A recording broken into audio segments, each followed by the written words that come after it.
আসসালামু আলাইকুম। ভিডিওটা ধাক্কা দিন না ভাই। প্রিয় ভাইরা, আপনাদেরকে আমি বলতেছি, এই যে বর্তমান সারা বিশ্বে একটা হইচই পড়ে গেছে গা। এই যে ফুটবল খেলা নিয়ে একটা মাতামাতি, কে কোন দল সাপোর্ট করবে, কোন দল সাপোর্ট করতেছে, এবং এক দল সাপোর্ট করছে আর এক দলকে মেরে ফেলাইতেছে। ফেসবুকে ঢুকলেই দেখা যাচ্ছে লাশ আর লাশ। কেউ ব্রাজিলের পতাকা নিয়ে কেউ মেরে ফেলছে আর্জেন্টিনা, আবার আর্জেন্টিনার পতাকা নিয়ে যখন গাছে টানাইতে গেছে বিদ্যুৎ শটে মারা গেছে।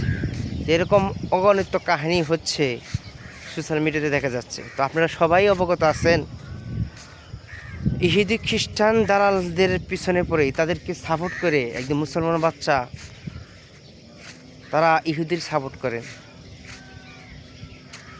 আপনার বাবা নামাজ পড়ে, আপনার দাদা নামাজ পড়ে, কিন্তু আপনি ইহুদিদের সাপোর্ট করেন। একজন খ্রিস্টান দালালদের পতাকা আপনার বিল্ডিংয়ের ছাদের উপর টানিয়ে রাখছেন। কোনোদিন তো কালিমার পতাকা আপনার বিল্ডিংয়ের উপরে টানান নাই। আপনি একজন মুসলমানের বাচ্চা হয়ে কেন এই কাজটি করতেছেন? রসুলের প্রেম তো আপনার দিলের মধ্যে নাই। যদি রসুলের প্রেম দিলের মধ্যে থাকতো, তাহলে আপনি ওই ব্রাজিল আর্জেন্টিনার তাদের পতাকা আপনার বিল্ডিংয়ের ছাদের উপর থাকতো না, ওই গাছের উপর থাকতো না। তো কথাগুলো অতীত হতে পারে, কিন্তু কথাগুলো 100% সত্য।